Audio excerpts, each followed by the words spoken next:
아버지께로부터 온 것이 아니라 세상으로부터 왔다. 세상의 가치를 경계하는 삶. 자, 우리 모두는 어디 살아요? 세상에 살죠. 세상에. 그렇죠? 세상을 떠나서는 살 수 없습니다. 우리 모두는 세상에 삽니다. 그러나 세상에는 두 종류 사람이 살고 있습니다. 한 종류 사람은 예수님을 믿는 사람, 한 종류 사람은 예수님을 안 믿는 사람, 두 종류의 사람이 살고 있죠. 그러면 예수님 믿는 사람과 예수님 믿지 않는 사람은 겉으로 볼 때는 비슷한 것 같지만 마지막 종착역이 전혀 다르다라는 소리는 믿고 있습니다. 예수님을 믿는 우리의 종착역은 영원한 하늘나라, 하나님 아버지가 계시고 예수님이 계시는 그곳에 우리는 영원한 나라에 들어가게 됩니다. 그러나 예수님을 믿지 않는 많은 사람들은 어때요? 그들이 죽음 위에 영원한 지옥이 있다는 사실을 믿지 않기 때문에 그들은 영원한 지옥을 향하여 달려가고 있다는 사실을 알지도 못하죠. 따라서 우리 믿는 사람들은 어때요?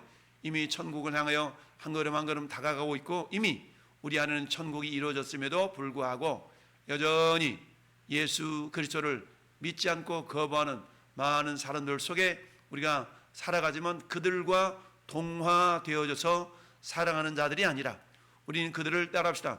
변화시키는 자. 그렇습니다. 그들을 변화시키는 자들로 살아가야 될 줄로 믿습니다. 그러기 위해서는 어때요? 세상의 가치를 가지고 살아가서는 예수님을 알지 못하는 사람들과 크게 다를 바가 없다. 우리가 예수님을 믿어도 어떨 때 보면 저 사람이 예수를 믿는 사람인가 안 믿는 사람인가 라고 의구심을 갖는 경우가 많이 있는데요. 그러나 우리가 분명히 기억해야 될 것은 하나님은 우리를 사랑하셔서 예수 그리스도를 이 땅에 보내시고 우리 모든 죄를 다 짊어지시고 다 이루었다 말씀하시며 우리를 구원해 주셨습니다. 이제는 서론을 같이 읽어보겠습니다. 시작. 오늘날 세상은 눈에 보이는 물질과 쾌락이 전부인 것처럼 우리를 유혹하며 마가복음 7장의 말씀처럼 인간 내부의 부패한 마음을 자극해서 하나님과 멀어지게 만듭니다. 그러나 바울은 지금이 영적인 잠에서 깨어나 구원의 완성점을 바라보아야 할 때라고 강력하게 경고하고 있습니다. 그렇습니다.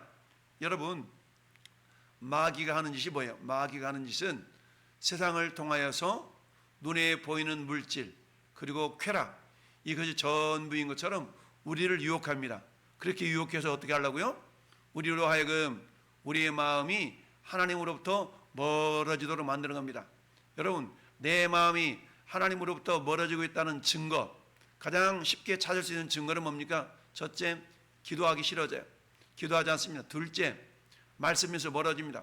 성경책을 읽지 않습니다. 보지도 않고 읽지도 않습니다. 셋째, 예배가 멀어집니다. 이처럼 내가 하나님과 관계가 멀어지고 있다는 증거, 이 세 가지를 딱 살펴보면 돼요. 내가 성경 말씀을 읽기에 열심을 품고 있는가? 말씀을 사모가 있는가? 내가 기도로 깨어 있는가? 아니면 기도하지 않는가? 셋째, 내가 예배에 전심전력하고 있는가? 예배를 소중히 여기고 있는가? 아니면 마음 내키는 때만 예배드리고 있는가? 이런 것들은 어때요?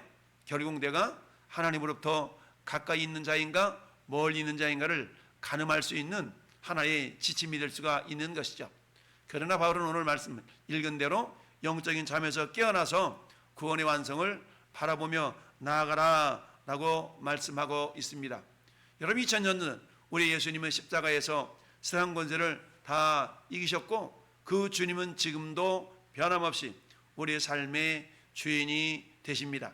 오늘 예배를 통해서 우리 온 세대가 세상의 헛된 가치관을 깨뜨리고 오직 예수 그리스도로 옷 입어서 승리하는 믿음의 성도, 믿음의 교회, 믿음의 가정이 될 수 있기를 예수님의 이름으로 축복합니다. 그렇습니다. 마가복음 7장에 우리 예수님은 제자들을 향해서 이렇게 말씀하셨습니다. 입으로 들어가는 것이 더러운 것이 아니라 입에서 나오는 것이 더러운 것이다 라고 말씀하고 있어요. 사람에게서 나오는 그것이 사람을 더럽게 하느니라. 곧 속에서 곧 사람의 마음에서 나오는 것은 뭐야? 악한 생각, 음란, 도둑질, 살인, 간음, 탐욕, 악독, 속이는 거, 음탕한 거, 시기 질투, 비방하는 거, 교만한 것, 어리석은 것. 이 모든 것들이죠. 또한 악한 것이 다 속에서 나와서 사람을 더럽게 한다라고 말씀하고 있습니다. 여러분, 그렇다면 오늘 본문 사도 바울이 로마서를 통해서 말씀하고 있는 것이 무엇인가? 11절 말씀에 보니까 너희가 이 시기를 알거니와 자다가 깰 때가 벌써 되었으니 이는 이제 우리의 구원이 처음 믿을 때보다 가까이 왔음이니라. 여러분, 우리는 천국 갈 날이 어제보다 오늘 하루 더 가까이 온 것 아니겠습니까? 내가 10년 전에 예수님을 믿었다면 10년 전보다 10년 더 가까이 예수님을 만날 날이 가까이 온 것 아니겠습니까? 그렇기 때문에 사도 바울은 뭐라고 말씀하고 있냐? 12절에 밤이 깊고 낮이 가까이 왔으니 그러므로 우리가 어둠의 일을 벗고, 따라합시다, 어둠의 옷을 벗어야 합니다. 어둠의 옷을 벗어야 됩니다. 그 어둠의 옷이라는 것이 뭐냐? 아까 얘기하고 있는 이런 것들이 어둠의 옷입니다. 그 어둠의 옷이고 어둠의 옷을 입고 어둠의 행동들을 하는데, 자, 어둠의 옷을 입었기 때문에 어둠의 행동이 나오는 겁니다. 여러분, 경찰관은 경찰관 제복을 입었기 때문에 사람들이 저 사람이 경찰관인가 알아요? 알아요. 의사 선생님은 의사 가운을 입었기 때문에 저 사람이 의사구나 알아요. 군인은 군복을 입었기 때문에 저분이 군인이구나 아는 것처럼, 그렇다면 우리 예수님을 믿는 사람들은 한마디 말하면 예수 그리스도로 옷 입어라 라고 14절 말씀하고 있습니다. 그런데 우리가 어둠의 옷을 벗어버리라 라고 했는데, 어둠의 옷을 입은 자들이 나타나는 모습이 마가복음 7장에 예수님이 말씀하신 것뿐만 아니라 오늘 13절에도 방탕, 술취함, 음란함, 호색함, 다툼, 시기, 질투, 이런 것들이 어둠의 옷을 입은 사람들이 나타나는 열매들이에요. 그러면 어둠의 옷을 벗어버리면 이런 열매들이 안 나타나겠죠? 할렐루야. 그러니까 의사 가운 입고 도둑질하지 않겠죠. 그죠? 경찰관 의복 입고 사람 죽이지 않겠죠. 왜? 자기가 경찰인데. 이런 것처럼 우리가 그야말로 저런 옷을 벗어버리면, 그죠? 이제는 우리가 해야 될 일은 어둠의 옷을 벗어버릴 때에 어둠의 열매들이 맺혀지지 않는다. 그래서 이미 우리는 구원의 날이 가까이 왔음을 강조하면서 더 이상 어둠의 일을 행하지 말라라고 말씀하고 있습니다. 자, 세상의 가치는 욕망과 쾌락을 따라가지만 예수님을 믿는 저나 여러분들은 그것을 벗어버려야 된다라는 얘기입니다. 우리 앞에서 읽어본 마가복음 7장, 예수님은 더러운 것이 밖에서 들어오는 것이 아니라 마음에서 나온다라고 말씀하고 있어요. 그러므로 우리는 마음의 죄를 경계하면서 어둠의 일을 벗어버려야 된다라는 사실입니다. 이를 위해서 오늘 로마서 13장 12절에 밤이 깊고 낮이 가까이 왔으니 그러므로 우리가 뭘? 어둠의 일을 벗고, 그렇죠? 어둠의 일을 벗자라고 말씀했습니다. 그러면 이 어둠의 일이라는 건 뭐냐? 에베소 5장 11절 말씀 보니까 너희는 열매 없는 어둠의 일에 참여하지 말고 도리어 책망하라 라고 말씀하고 있습니다. 열매 없는 어둠의 일이라는 것이 아까 읽은 마가복음 7장 21절에 뭐예요? 악한 생각, 음란, 도둑질, 살인, 간음, 탐욕, 악독, 속임수, 음탕, 질투, 비방, 교만함, 우매함, 이런 것들이 전부 다 뭐라고요? 이게 열매 없는 어둠의 일이에요. 그럼 어둠의 일은 왜 나타나요? 어둠의 옷을 입었기 때문에 그렇다라는 얘기죠. 그래서 어때요? 이 어둠의 옷을 입으면 자연스럽게 세 가지로 귀결이 되는데요. 요한일서 2장 16절 말씀처럼 첫째, 육신의 정욕을 위한 행동을 합니다. 둘째, 내 눈에 좋은 대로, 내 속에 좋은 대로 안목의 정욕을 쫓아 행합니다. 셋째, 뭔가 자랑하고 싶어요. 이런 일들은 결국 하나님이 기뻐하지 않는 일이다라는 얘기죠. 그러니까 어때요? 우리는 이 어둠의 일을 벗어버리고 어둠의 옷을 벗어버릴 수 있어야 됩니다. 그러면 어둠의 옷을 벗어버리고 그 다음에 어떻게 해야 됩니까? 이제 빛의 갑옷을 입어야 됩니다. 따라서 빛의 갑옷을 입자. 네. 12절 하반절에 어둠의 일을 벗고 빛의 갑옷을 입자라고 말씀하고 있습니다. 하나님, 우리가 이제 밤이 깊고 낮이 가까웠으니 어둠의 일을 다 벗어버리고 이제 뭐예요? 오직 빛의 갑옷을 입고 나가라라고 말씀하고 있습니다. 이 어둠의 일을 벗어버리고 빛의 갑옷을 입으라라고 말씀합니다. 그렇다면 빛의 갑옷을 입는다는 것은 무엇일까요? 빛의 갑옷을 입어야 된다는 것은 단순히 어둠을 벗는 것으로 끝나지 않고 우리는 빛의 갑옷을 입어야 됩니다. 여러분 어제 주무실 때 오늘 양복 입고 잔 사람 없어요? 잠옷 입고 자다가 이제 예배당에 올 때는 어때요? 그 잠옷을 벗고 외출복을 입고 예배당에 오죠. 열흘 만이 잠옷 위에다가 외출복을 입고 나오면 왠지 불편하고 왠지 어울리지 않고 어색해요. 마찬가지로 우리가 어둠의 옷을 벗어버리지 않고 어둠의 옷을 입은 상태로 빛의 옷을 입을 수가 없습니다. 그러니까 먼저는 어때요? 어둠의 옷을 벗는 겁니다. 그러면 어둠의 옷을 벗고 우리가 빛의 갑옷을 입어야 되는데 단순히 어둠을 벗는 것으로 끝나지 않고 우리는 이제는 어때요? 빛의 갑옷을 입어야 되는데 그러면 빛의 갑옷을 입는다는 것은 뭐냐? 그리스도의 의와 진리로 무장하는 삶을 말합니다. 빛의 갑옷은 세상의 가치와 정반대되는 거룩과 사랑의 삶을 드러내게 돼 있어요. 예수님은 십자가에서 우리를 위해서 빛을 비추셨기 때문에 우리는 그 빛을 따라 살아가야만 합니다. 여러분 예수님은 요한복음 8장 12절에서 이렇게 말씀합니다. 같이 읽어봐요. 시작.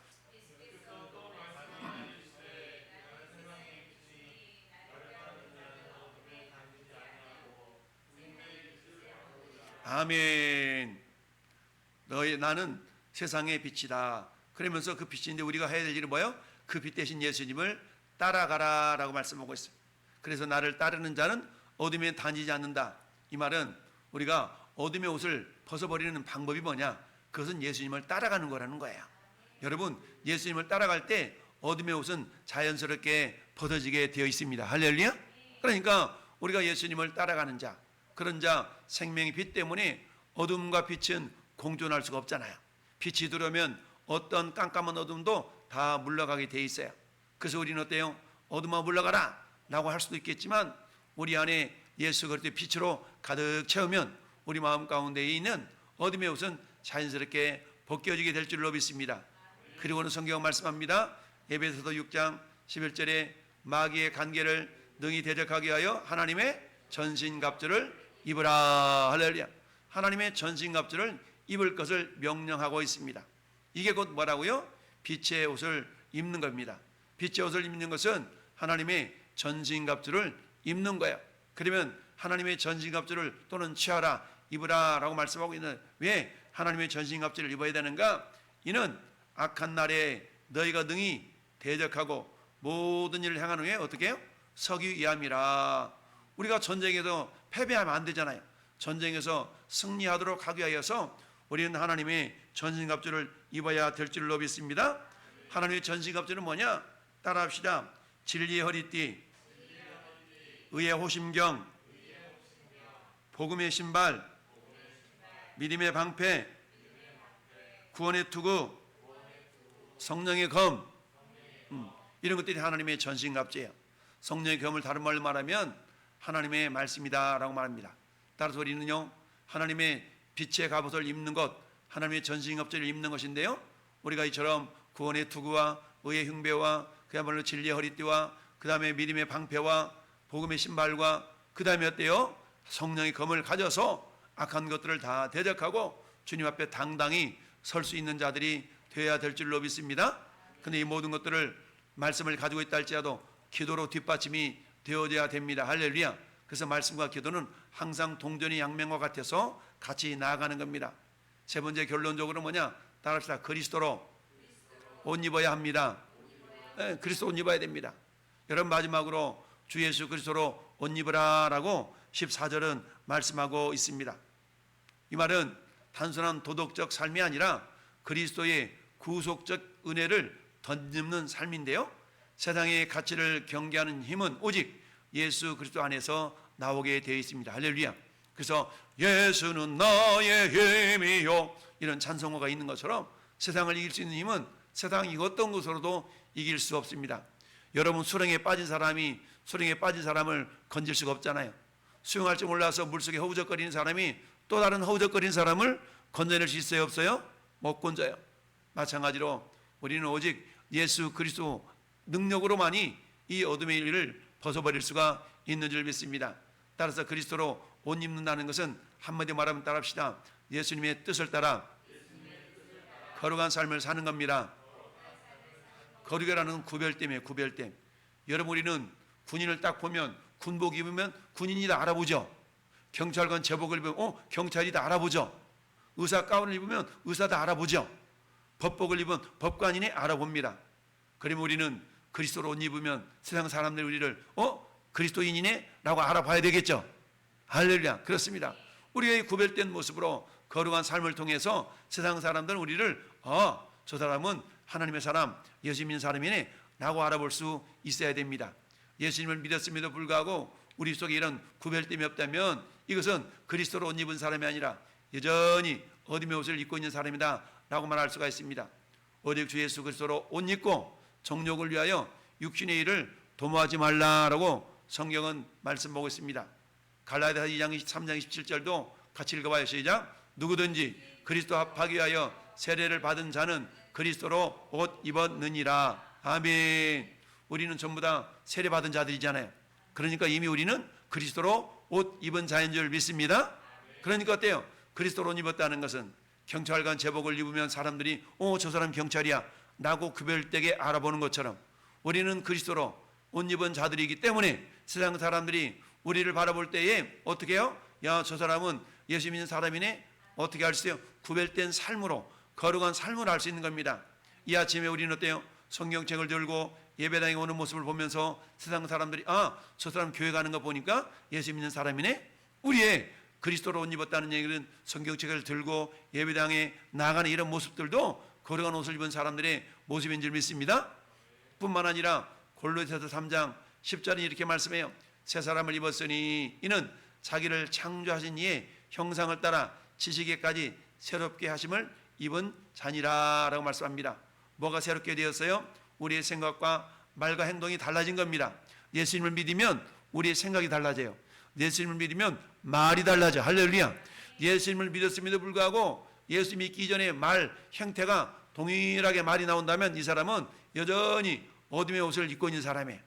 따라서 예수를 믿었으면 우리는 입술이 변화되게 돼 있어. 왜? 우리 생각이 변화되어 있기 때문에 그렇습니다. 성경은 말씀합니다. 그런즉 누구든지 그리스도 안에 있으면 새로운 피조물이라. 이전 것은 지나갔으니 보라 새 것이 되었도다. 우리 안에 성령님이 계시기 때문에 우리는 새로운 피조물로서 이제 예수님을 닮아서 구별된 모습으로 우리의 생각과 말과 행동이 달라지게 될 줄로 믿습니다. 그런 모습들을 세상 사람들이 바라보면서 야, 나도 예수님 믿고 싶다 라고 예수님을 자연스럽게 전하는 그런 축복의 통로들이 될 줄로 믿습니다. 고린도전서 1장 30절에도 이렇게 말씀합니다. 너희는 하나님으로부터 나서 그리스도 안에 있고 예수는 하나님으로부터 나와서 우리에게 뭐가 됐어요? 지혜와 의로움과 거룩함과 구원함이 되셨으니. 아멘. 그러니까 주님이 우리 안에 계시니까 우리는 거룩한 삶, 구원받은 삶, 의로운 삶, 지혜로운 삶을 살아갈 수가 있는 겁니다. 내 안에 지혜로움이 있기 때문에 우리 말과 행동이 달라지게 돼 있어요. 할렐루야. 이사야 선지자는 이사야서 61장 10절에 이렇게 말씀합니다. 내가 여호와로 말미암아 크게 기뻐하며 내 영혼이 나의 하나님을 말미암아 즐거워하리니 이는 그가 구원의 옷을 내게 입히시며 그 다음에 공의의 옷을 내게 더하심이. 할렐루야. 신랑이 사모 관대를 쓰면서 신부가 자기 보석으로 단장함 맞게 하셨느니라. 여러분 옛날 결혼식 할 때 신랑이 사모관대 딱 쓰고 있으면 어때요? 저 신랑이네? 알 수 있었어요? 그렇습니다. 신부는 어때요? 연지곤지 다 찍고 있으면 신부네 알 수 있는 것처럼 우리들은 이제 예수님의 사람으로 예수 그리스도로 옷 입은 우리의 말과 생각과 행동으로 세상 사람들이 저 사람 예수 믿는 사람이네 라고 구별할 수가 있는 줄 믿습니다. 따라서 하나님이 이제는 우리가 어둠의 일을 다 벗어버리고 어둠의 일을 벗어버리기 위해서는 우리가 예수님을 따라가면 된다 그랬어요. 그러면 우리가 어둠의 옷을 벗고 예수님의 옷을 입고 이제 거룩한 삶, 구별된 삶으로 말미암아서 우리의 생각과 말과 행동에 있어서 구별된 모습이 열매로 맺혀지게 될 줄로 믿습니다. 자, 그래서 이제는 우리가 어때요? 이제는 우리의 삶이 결론을 맺습니다. 같이 읽어봐요. 시작. 세상의 가치는 끊임없이 우리를 흔들지만 우리는 어둠의 일을 벗고 빛을 입으며 그리스도로 옷 입어야 합니다. 구속사적 관점에서 우리 삶은 이미 그리스도의 십자가 부활 안에서 새롭게 되었습니다. 그러므로 세상의 가치를 경계하며 오직 주님의 빛을 따라 살아갑시다. 온 세대가 함께 그리스도로 옷 입는 공동체가 될 때에 세상 속에서 빛을 발하게 될 것입니다. 아멘. 우리 기도 제목 같이 읽어봅시다. 첫째 시작. 우리 가정과 교회가 세상의 가치보다 그리스도의 빛을 따라 살게 하소서. 청소년과 청년들이 어둠의 일을 벗고 그리스도로 옷 입는 삶을 살게 하소서. 온 세대가 함께 구속사적 관점에서 하나님의 나라를 바라보며 거룩한 공동체를 이루게 하소서. 아멘.